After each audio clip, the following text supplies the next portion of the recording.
Ah ah, bonjour, chers visiteurs. Soyez les bienvenus à Château-Larcher. Je suis le fou du roi et c'est moi qui vous accueillerai. Voilà du lune que nous n'avions eu guère de voyageurs. Mais comme je suis distrait, entrez, voyons, et laissez-moi vous faire visiter. Je suis le fou du roi, celui qu'on ne prénomme pas. Ma devise est de faire rire quand on ne s'y attend pas. Les gens d'ici disaient de moi que je suis fou allié, mais mon rire narquois leur fait bourse vidée.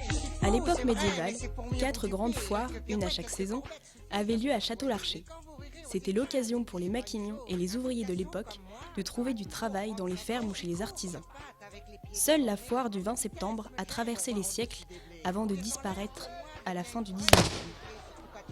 En 2003, l'association Éclat a décidé de remettre au goût du jour cette fête locale sous une nouvelle forme en la programmant le 3e dimanche de septembre dans le cadre des Journées du patrimoine.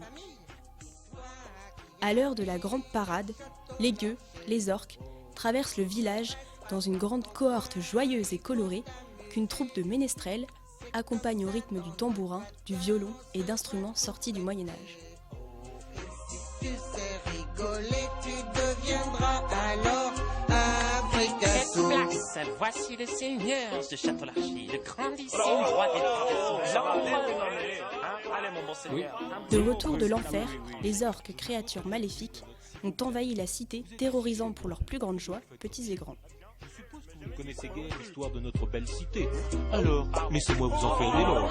Ce village fut fondé il y a plus de 1000 ans par une tribu de déjantés qu'on appelle les fricassous. Au cours des ans, il se déroula batailles et combats. Et aujourd'hui, voyez-vous, nous sommes toujours là. L'accueil est chaleureux et on se sent bien ici. Mais même les plus courageux ne veulent y passer la nuit. Ce village est fait pour les fortes têtes. Et si tu ne peux pas y vivre, tu peux quand même y faire la fête.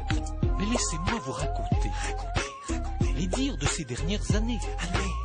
Me croirez-vous si je vous dis que ce village est hanté? Mon petit gars, tu peux me croire, j'en ai les pieds glacés. Tous les ans, au mois de septembre, la sorcière Capucine sort de son antichambre, décidée à se venger de tous ceux qui l'ont brûlé. Et pour ce faire, se charge de réveiller les macabées. Toi qui arrives à Château-Larcher, ne reste pas dans ton coin, il faut t'amuser.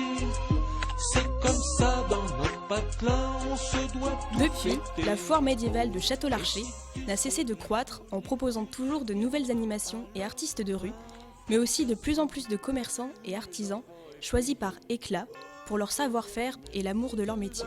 Faire cette si douce saveur que l'on appelle le vin. Moi, c'est le moine des fricassous et du mal resté.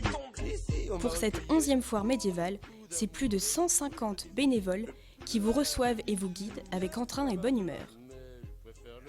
La foire médiévale de Château-Larcher est certainement l'une des plus importantes manifestations gratuites de tout le département. Loin des reconstitutions historiques, c'est vraiment une foire telle que l'on aurait pu la vivre à l'époque médiévale. Ripaille, découverte et bonne humeur pourrait être la devise de cette manifestation qui se déroule à l'ombre des remparts du château fort. C'est comme ça dans notre patelin, on se doit tout fêter. Oh, et si tu sais rigoler, tu deviendras alors un fricassou. Bien, j'espère que ça vous a plu et vous avez bien aimé. Vous avez pu découvrir l'ensemble du patrimoine. Viens boire un coup.